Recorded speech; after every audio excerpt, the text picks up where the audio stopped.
Everyone to come in, let's sing a song. I'll sing a line, you sing it back. Sacred woman I am, sacred woman I am. With bare feet I walk across the river stones. With bare feet I walk across the river stones. With water in my blood and the earth in my bones. Water in my blood and the earth in my bones. I tend a fire in my heart so I am never alone. Fire in my heart so I am never alone. Sacred woman I am. Sacred woman I am. Now we do it all together. Sacred woman I am. With bare feet I walk across the river stones. With water in my blood and the earth in my bones. I tend a fire in my heart so I am never alone. Sacred woman I am. Sacred woman I am. With bare feet I walk across the river stones. With water in my blood and the earth in my bones. I tend a fire in my heart so I am never alone. Sacred woman I am. Sacred woman I am. With bare feet I walk across the river stones. With water in my blood and the earth in my bones. I tend a fire in my heart so I'm never alone.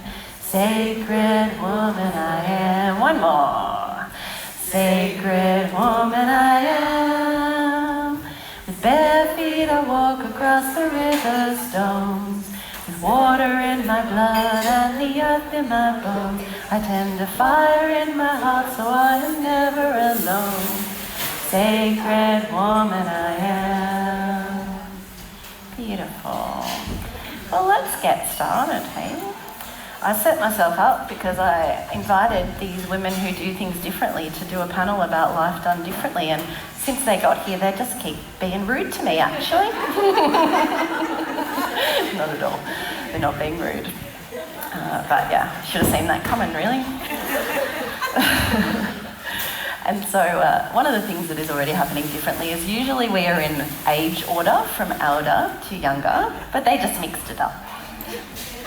And also Aqua tells me that since we're doing it differently, she doesn't have to be the first speaker.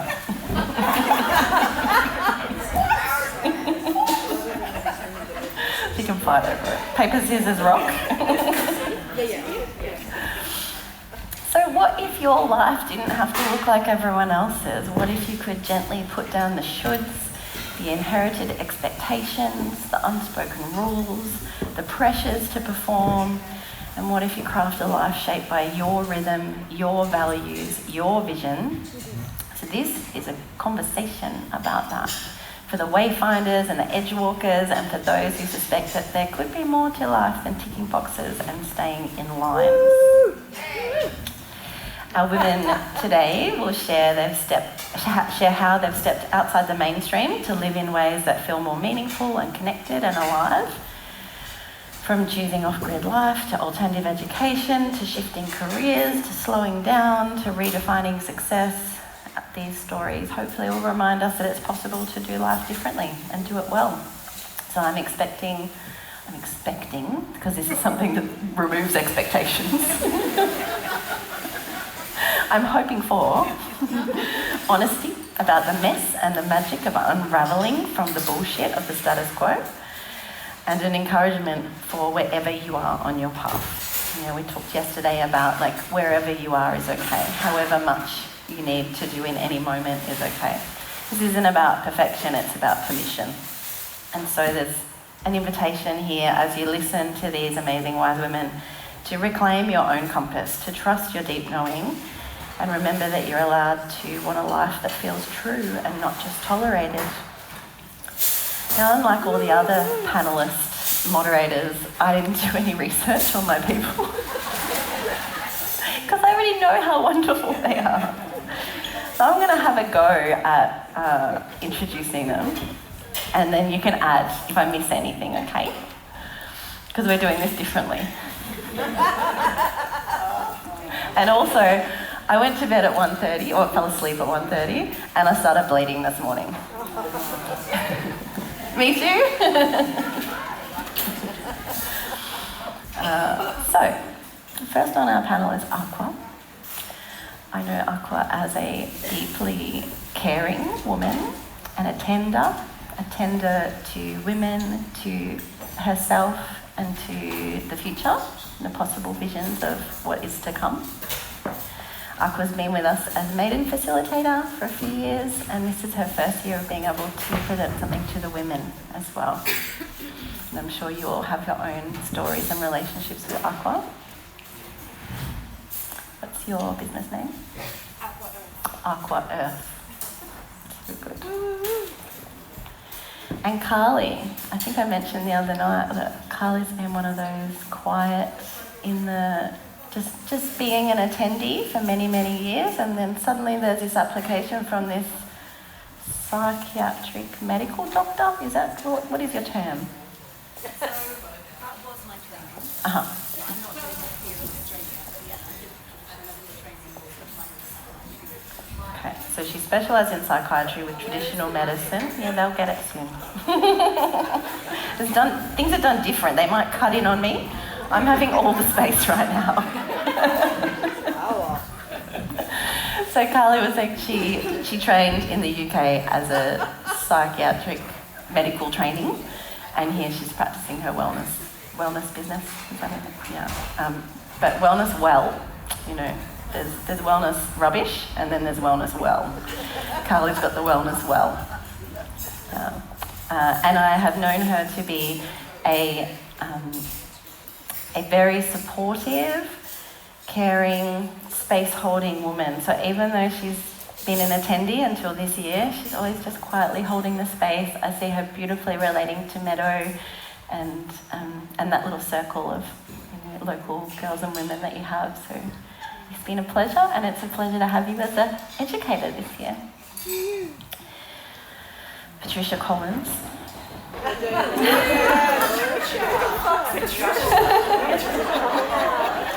She always fills out her forms when Patricia Collins. I'm like, who's that? Oh, it's Pat. I had a wonderful February retreat with Pat. She came out to my place and we did the first aid from the garden. We walked the property. We found more than 51 medicinal plants on our property between the paddocks and the gardens, and Pat knew every one of them, and she told us what every single one was for, and it was so beautiful to spend that time, because when we're here we're all getting these moments together, but Pat and I got like chunks together, and it was wonderful, and we shared oysters and we drank wine and we had a lovely time. So we all know Pat as an amazing educator, but she's also a really fucking cool chick.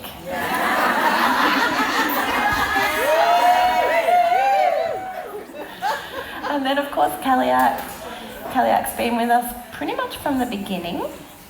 Have you been educating here from the beginning, or close to? Yes. Yeah. I missed one. Okay. Thank you, Lights.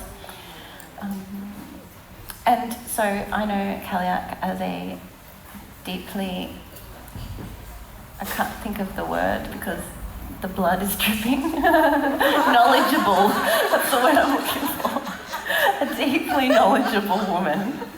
I've had the best podcast discussions. That's really the time that we've spent the most together, isn't it? And so, have we put that one out? We got your, no. No, you told me I had to have it out before this, and I haven't. Okay. Because we're doing things differently, the editor didn't get to that one yet, it'll be next. But I've really enjoyed our conversations to really get to know the depth of you and your work, and this is 40 years of training and working in the field, and just the pieces that you can draw from are very different to a lot of what we're seeing and hearing, and I know because I spoke to her on the podcast, and you might not know this yet, but she's working on a book. So we're all, and so now that I've said that, you're going to be accountable to getting your book done. But I'm really looking forward to seeing that book. No expectations. Okay. hand that to whoever you want I'll to try go and first get it out if you don't want next to go. week. Next week. Oh, okay. Thank you, sir. What am I doing? I'm going to ask you a question. Did you want to add anything to your intro? Is Sarah Jane here? There's a bit of a whistle happening. Thank you. Yeah, I was going to say, I'm not used to using the microphone at all, so I Bring a normally bit move closer. my hands around a lot, so the microphone might be flying. Yeah, me too. That's why I got this thing. Yeah, I've got this so that I've got something to fiddle with. Excellent. Is this okay right here? Yeah. Okay, Hear great. you perfectly. Great, thanks. Did you No, want to add I anything? don't have anything to add, thanks. So my first question for you all, and I will repeat it, don't worry. What was the first should that you consciously chose to walk away from, and what did that open up for you? So, this is probably a totally different direction to where anyone else is going, Okay. but the thing that came up for me was when I was pregnant with my first child, who's a son, he's 12, nearly 13. It was the decision that I made with my husband to have a home birth, that was going to be right for us. And at the time I was working in psychiatry as a medical doctor, and so this is really countercultural. Just a bit. Yeah, and literally shocking to the people that you're working with if you say that's your decision. For most people, you do find the odd little person that you do share these commonalities with, but it's rare, and so yeah, the risk, this, that, the other. So that decision in the first instance just really informed my entrance into motherhood, because of all the other decisions that then sort of, spun off from that, particularly down to then the groups of women that I found myself amongst in the birth preparation kind of space. These amazing creatives, we were living in London at the time, so the amazing creatives I was mixing with, otherwise I was just mixing with, other medical colleagues, which had this very particular viewpoint on the world. And then suddenly I was meeting these incredible women with so many rich conversations that we were having, different perspectives on the world, different activities that we were then, following, seeing London in a different way. Yeah, and just really validating my decision to take that approach, and how empowering it felt then to be able to give birth in our own home, because there's a local home birth service, and the hospital's 5 minutes down the road. So for a first birth, it felt to me this is a good trade-off. I want to be in my own space, and if anything needs medical attention, then we can easily get to the hospital, which it did. We needed to be transferred because he wasn't breathing properly, which was really scary, but everything worked out as it was supposed to. And then again, following on from that, I realised going into motherhood that I couldn't go back into work in the same way, because my whole focus had become motherhood. And so through experiencing hypnobirthing as part of the childbirth preparation process, I then went on to train in hypnobirthing as a means to get a little bit of extra income at home. So I was teaching other women hypnobirthing in my lounge room, and meeting even more incredible women who were inspiring me. I was inspiring them to just these little messages filtering out that were slightly countercultural, that became this snowball effect to, okay, I'm questioning this now, and I'm questioning this now, and yeah, that was the first spark, I think. Such a highlight of one decision opens up so many other spaces, yeah? Awesome. Who wants to go next? You are sitting on a panel, you do have to speak. We're not being that different.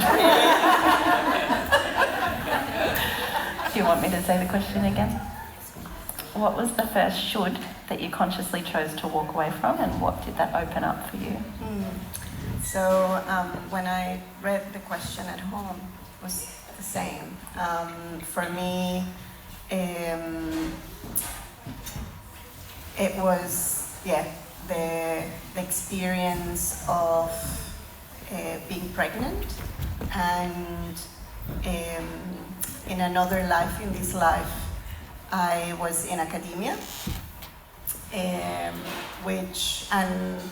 you know, my work was with feminist theory and decolonizing and very conservative, very still, you know, within very patriarchal in many ways. The academic setting, and as soon as I was pregnant, I just felt a calling of really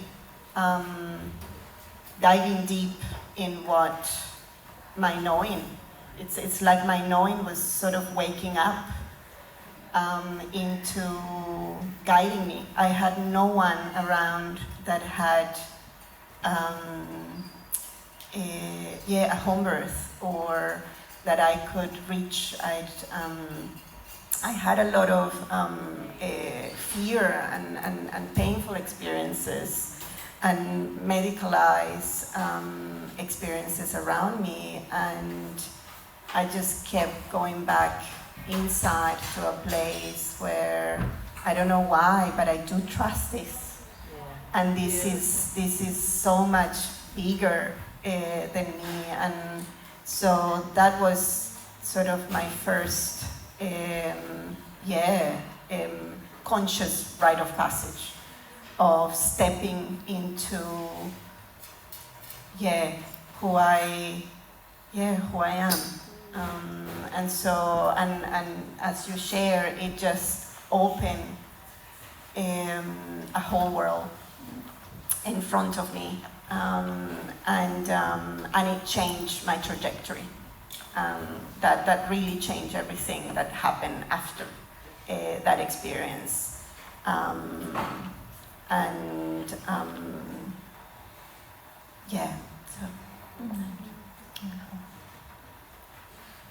What I'm hearing is, like, when our bodies are involved, we might make some different choices. Oh, yeah.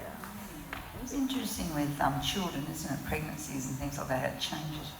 I couldn't have home births. Back in my day, they didn't have them around the rural areas, and so off to the hospital with your legs up.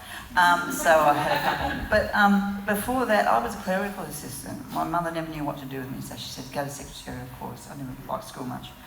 So I did it and didn't like it much. You know, I'm a late beginner. And so I was a clerical assistant, which I didn't like much. But for 9 years, for public service, great. I went overseas, got long extended holidays and all sorts of things. But then I came back and then I got married and I had children. And that changes things, doesn't it? It changes how you think, and I just want to look after them naturally. And so I thought, I'm just going to find things, because I always did self-sufficiency stuff. I love self-sufficiency stuff, I always have. I don't mind being outside the norm. I've always been outside the norm. I've been a bit of a loner. Even at school, I used to chase the frogs with the girls who were shrieking around places. So I was a farm girl, and my parents were migrants, and we just never went out 365 days a year milking cows, you know. When I found herbs, wow, it's a different world. I thought, this is great, and I love teaching. I've always loved teaching deep down. I've been a teacher. And so when I learned about herbs and things, I thought, you just got to share this. And then somebody asked me, why don't you run a TAFE course? Back in those days, it was easy to run a TAFE course. Anyone could go do one. And I got 12 people together in the local area, and I started teaching about herbs. And I thought, geez, we can make things out of weeds and all this stuff around you. And wow, we started making things. And then that's 33 years ago now. So, you know, and I've got to practice and everything now. So that was when I first started to, and it was the kids really that got me thinking, because I wanted to look after them naturally, and I didn't want to go to doctors, and I didn't want to follow the norm, as to put it. So, and that's what I did. And of course, my daughter's a nurse now, and she has every injection going. And so there you go.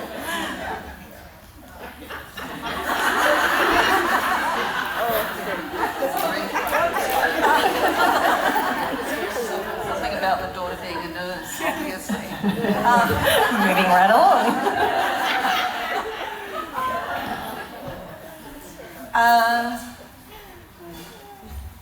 So when I was 4.5, I went to school. I had 2 brothers already, and my mother was pregnant. with the third. I went to a Catholic school. We were a Catholic family, obviously. One daughter and 3 children. Ultimately, there were 6 of us. And one day I went to school. I was in the dumb class. So the way that our classes had 50 kids in them each, and there was an all-girls class, an all-boys class, and a mixed class. And the mixed class was the dumb class who got the nun, the Sister Bonaventure. I remember her name. Anyway, one day I turned up at school and Sister Bonaventure was sick. And they said, you've got to go to the girls' class. Obviously I couldn't go to the boys' class. So I decided I wasn't going to have any of that, and I walked home. 30 minutes walk, 4.5-year-old. I walked all the way home through Carringbar, down Willarong Road, got home, and Mum was shocked and what are you doing here? I think of my 4.5-year-old grandchildren and them walking all that way. So the spirit was in me then that I was going to do things my way. But on a more serious note, when I was 25, I was very Catholic and married to a very Catholic man who was a very lovely man.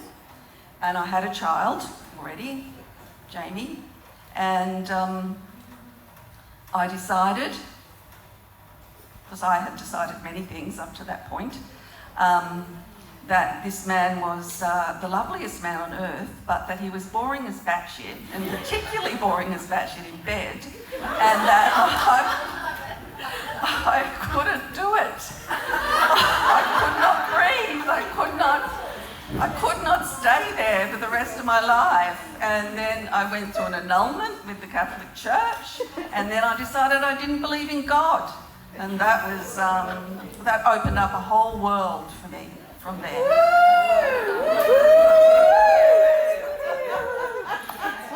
I'd like to stay with Pat, if that's okay, to do this one, because I think or maybe both of you might have different answers than our first women.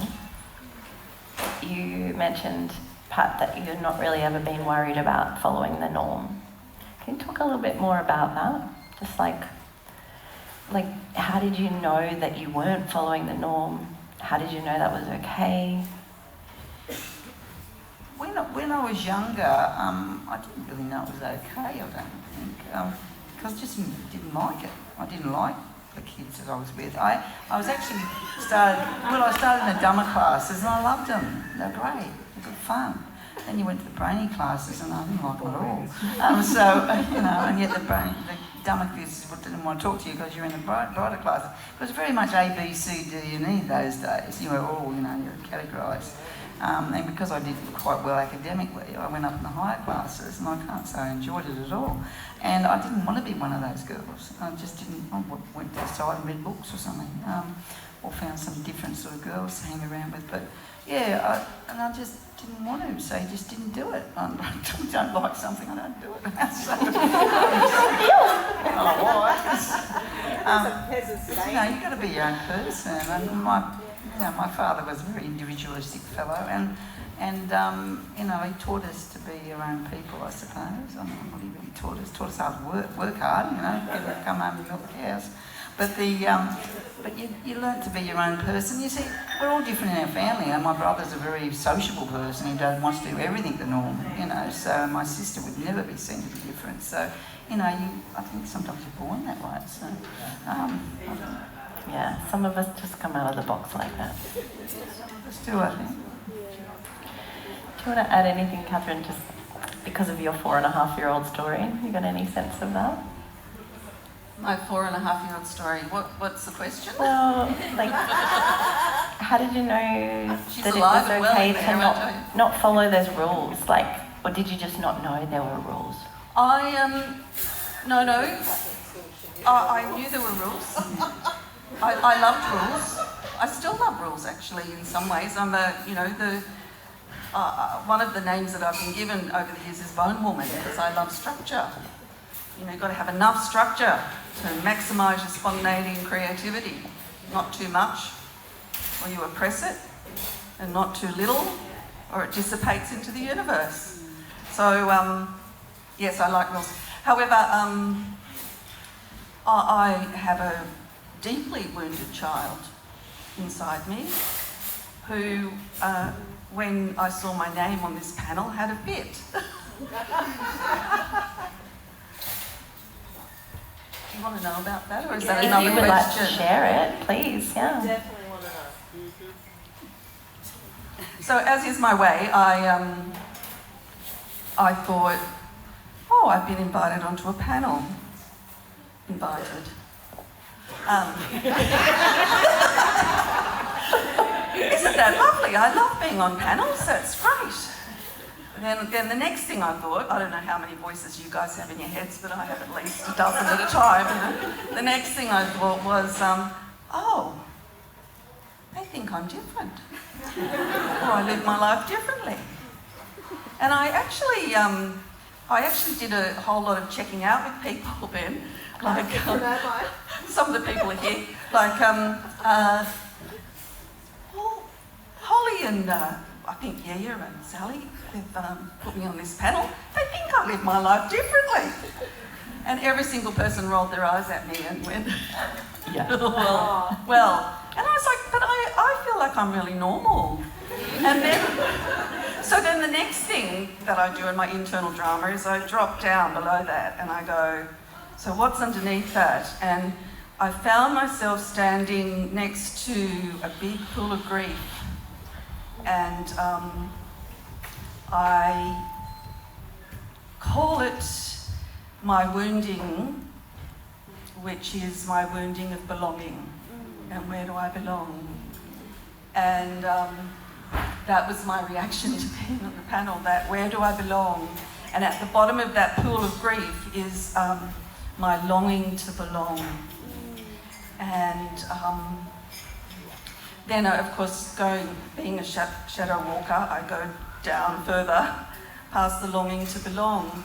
And I get a scream that says, I don't want to be fucking different. I'm going to get burned at the stake. I'm going to get killed. I'm going to be an edge dweller and no one's going to want me and I'm going to die.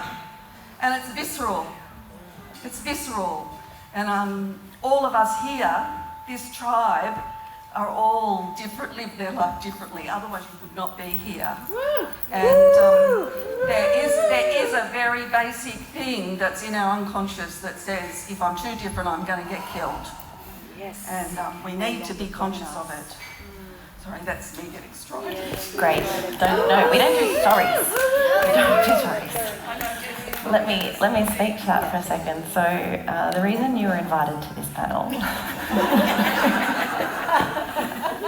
in our discussion with Sally and Yia and Monica and Belinda and Desley was, yeah, all of us, because what's come to me through our discussions is you're moving into like being an OT, like being an occupational therapist, and then how you have managed to bring in your women's wisdom into that work. And I deal with a lot of OTs in my work, just through, case conferences and things, and you're different.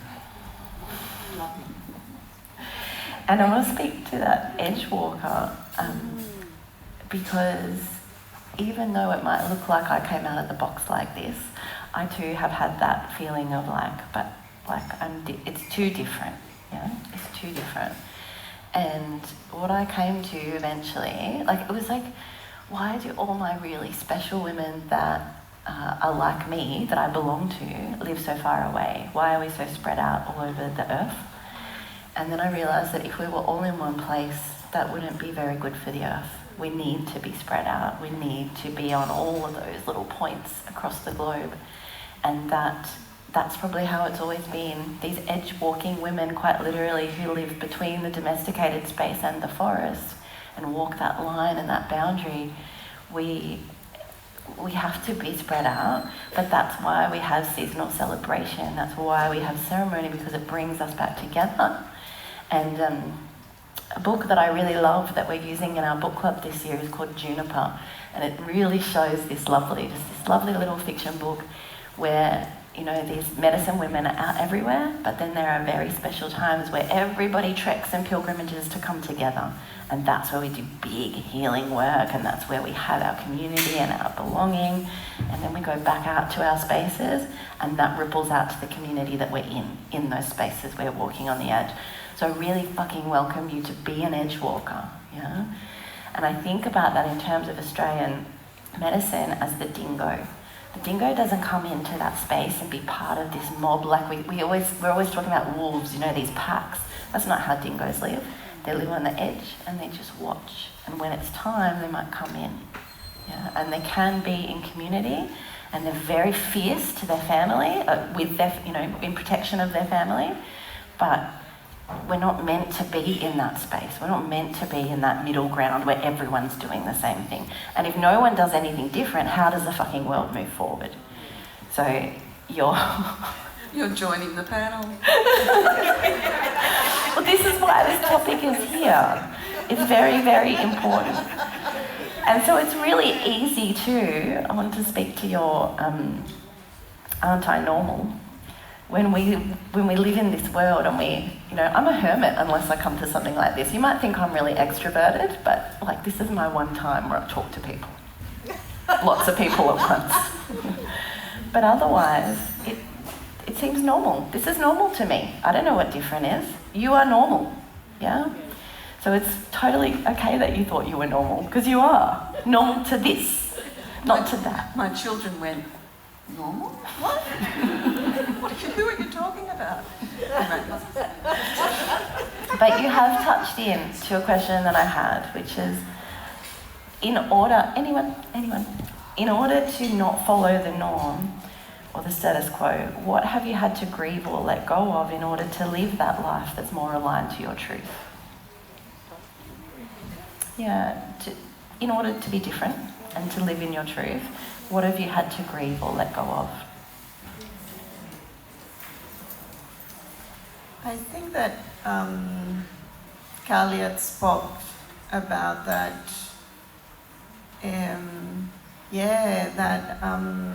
sense of maybe if I was like them, I would belong. And there is a lot of grief there that needs to, and so I was born different. I was born acuarela, and acuarela is not a name, like many people have told me through my life. And I was named Acuarela by my mom and my dad. People where I come from are called Maria, or Carolina, or Carmen, or Juana, but not Acuarela.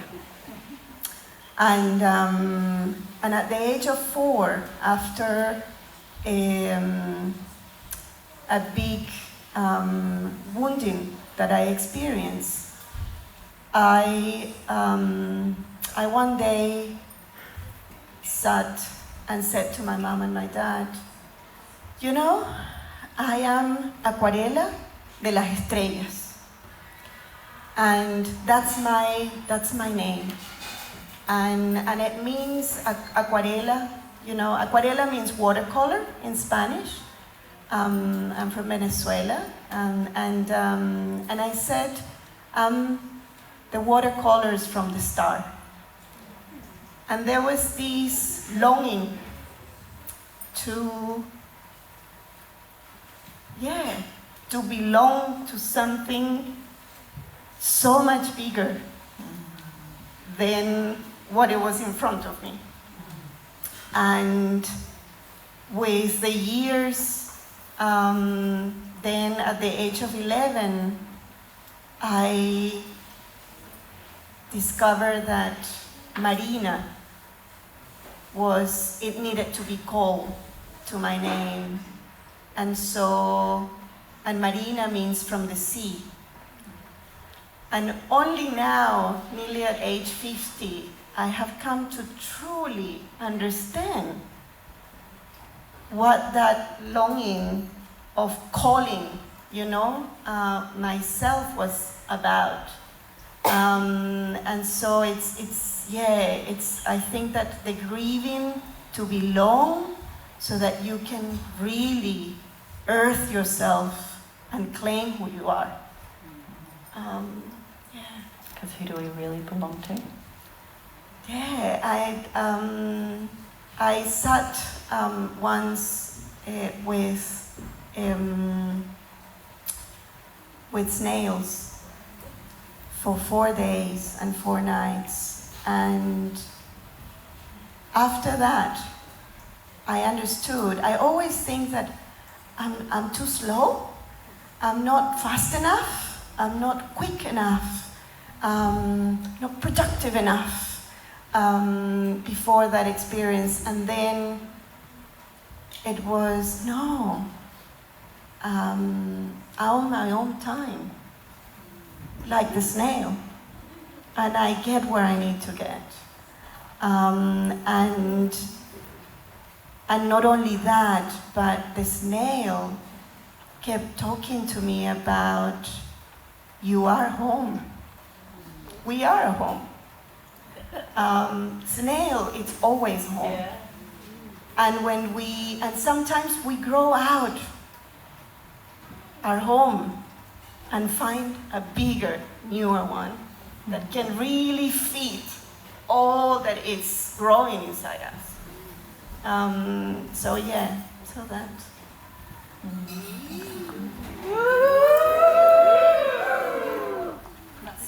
That so neatly trails into what I was going to say. So, thinking about home for me, so I spent all my life in this little English village with no shops, just in the middle of the countryside. My parents still live there in the house that I grew up in. So when I moved away for medical school to London, that was a massive thing because everyone else is still in sort of like a 5-kilometre radius apart from me. And that was my mum kind of pushing me to do that as well, to help me to fulfill my potential. But also it was a real gift. So that was the massive step away. But then I always came back home every chance I could. I'd come back to that home base and just ground myself and be nurtured by my mum, literally, feeding me and just mothering me in a really beautiful way. And then, back to the original question, which was something about what did you need to grieve in order to live in the way that was more aligned with your values. So mine is, I'm grieving moving away from my homeland to Australia, to a bigger space that you talked about, a much bigger space. Because with my husband so he was born in England, but he's lived most of his life in Australia, so he was really drawn to come back here, and that was obviously one of those make or break situations in our relationship. Are we going to move back? And I felt like I was always open to doing it, but it needed to be right, and I wasn't going to be isolated and dropped somewhere with no community, no support, especially because by that point we had 2 children. Our son was 4 and Meadow was 9 months, who's here. A really long sort of grief process from making that decision that I was going to stay with him. I think the grieving started then because I knew at some point that was going to bring us here, but also there was something that was, we were right for each other in so many ways. And then it was just really solidified by having children and realizing that our vision for how we wanted to raise our family couldn't be, it just wasn't possible to achieve that living anywhere in the UK. So through lots of hunting online, Ben found the Narara Eco Village, which is what we decided to move over to Australia for, because it's an intentional community. I felt like, yes, this is how we can be aligned with our values and not be isolated, and for the children to experience living in a literal village, because even though I grew up in a village, what that looks like now is not what it used to look like. It was in the past, that village where people would help one another. And I shared a little bit of that in my talk about my grandmother, how she was part of it's a different village, but how there was that very much sort of culture of sharing and taking care of one another. But the village that I grew up in it was just going to offer isolation for the children and limited opportunities. So yeah, we decided to move over here, and then not long afterwards, obviously COVID was a thing, so there was even more grief associated with that, because I literally couldn't get back to my family, even if I wanted to. Part of my deal, so to speak, was I'm going to go back to the UK every year, because I'm so close to my mum and dad that I need to have that reconnection point, and I want them to be a part of the children's life, because they would be, if they had the opportunity, they would have been, basically living with us and caring for us. So it was a huge thing to move away from that, but I couldn't stay just for them. I had to think about the bigger kind of picture for the kids and for our vision for our life. So there was a lot more eloquent stuff I was going to say about this. I don't know. Any prompts? Because I'm a bit stuck. Where I should go? Well, it's been really interesting because both of you have talked about the having to leave home and then finding home. Oh yeah, so it's taken a long time, but it finally feels like home now for us, because our house is almost built actually in the eco-village site, but not so much that. It's been the creation of the community that was there before the eco-village itself, and the deepening of those relationships, the children growing up together, and having these shared experiences. Lots of challenges, but so many people prepared to just step into those challenges, and what that means to growing the community has been really special. And anytime I think to myself, I wish, I'd made that choice to just stay and stick with the things being just good enough, and not making, trying to look for the challenge or the adventure. Then I reflect upon all the opportunities, all the experiences we've had that we would have never had if we were there already, and all the potential opportunities still to come. Places like this, all these opportunities we've never had, and it feels like I still feel like that's my home, and then I can always go back there too. So that really also highlights how grateful I am and how fortunate I am to have had that really safe childhood experience there that's been able to allow me to move away.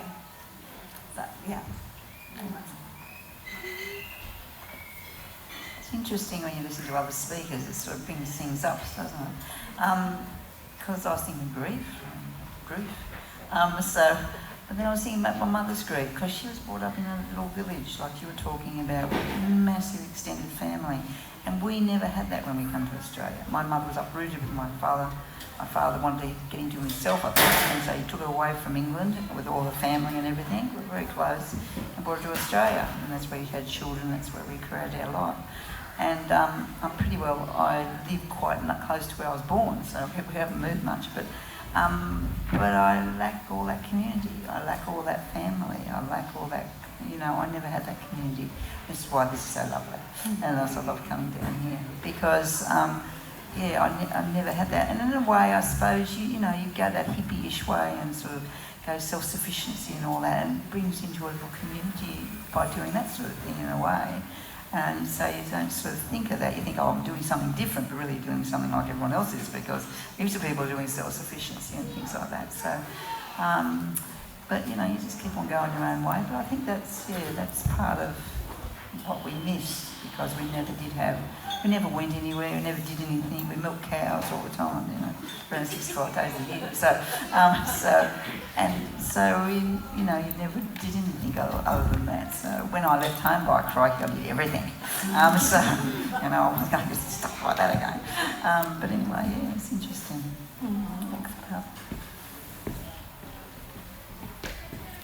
I'm thinking, are we talking about grief and loss, Well, or things like, with... yeah, what have you had to let go of or grieve to be you? To really be this true you and do it differently? So I've been married twice and divorced twice.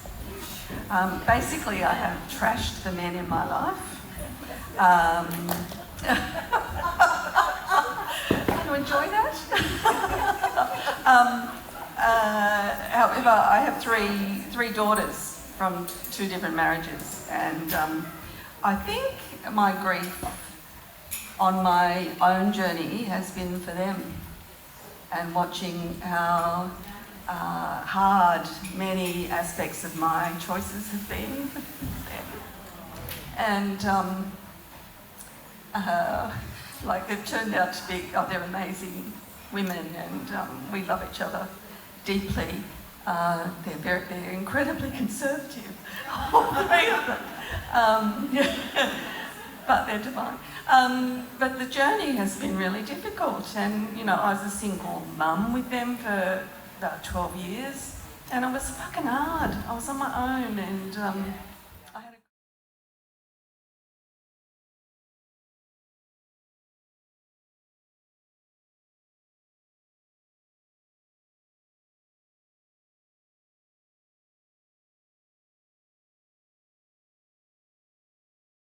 Into your life. Oh, anchoring, definitely where I live. I live up the bush, and I live up a rotten old trap, and people go, why do you live way up there? Because nobody can come and see me. So I'm like, awful.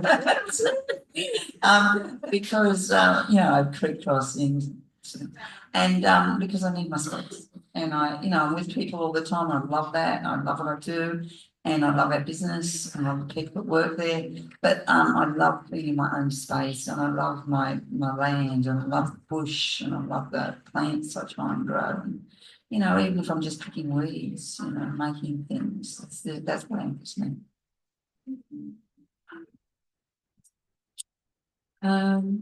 Success for me is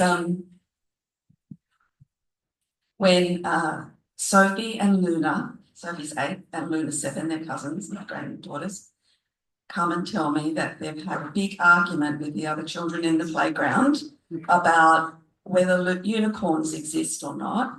And they do exist because they live at Grandma's house. And there is a pesky unicorn that lives at Grandma's house that steals our shoes, and they always end up in the unicorn's nest that they have to go and find that's in the bush. And they tell their teachers that I'm a witch. And I have never used the witch word in reference to myself. I don't actually use it in reference to myself. I don't know why. Should probably investigate that. But they do. And success for me is that they believe in magic. And they believe in the power of the imaginal world, and that's where they'll go. And for them, it's an inspiration, and that's a huge success for me. The other thing that's success for me in my work is if I can stand and offer something to someone in whatever relationship it is, family or my children or friends or clients or people in workshops, where I can then watch them stand in their own power and bring their authentic selves in their own power to the world. To me, that's the biggest success that I could have. And I love it. I love my work. I love doing that with in relationship counselling and individuals and workshops, psychodrama. Anyway, anchors. I would say my anchors are, everything's about relationship. So I have a beautiful man in my life, despite what I said earlier, who supports me in everything I do, and I absolutely mean everything. I'm so blessed. He makes sure everything's ready for me. He packs cars, he sets up rooms, he does. And he loves me completely unconditionally. very lucky. And my family, they're my anchors, and the other relationship is the sacred to the sacred. And I'm going to Ireland next week, and for those of you who know me, you'll know that that's a big anchor for me. Being on the land and being able to stand on that land in my sacred places that feed me, that feed my soul, and have a relationship with the stones and the dirt and the ocean and the cliffs. That's what feeds me, anchors me.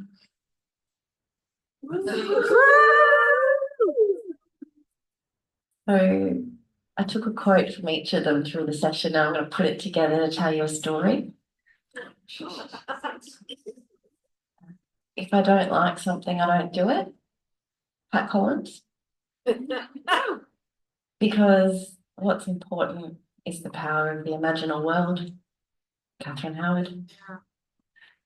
And imagine if I didn't have to be thinking about what comes next. Carly Walker Smith. Because I'm in my own time and we are home.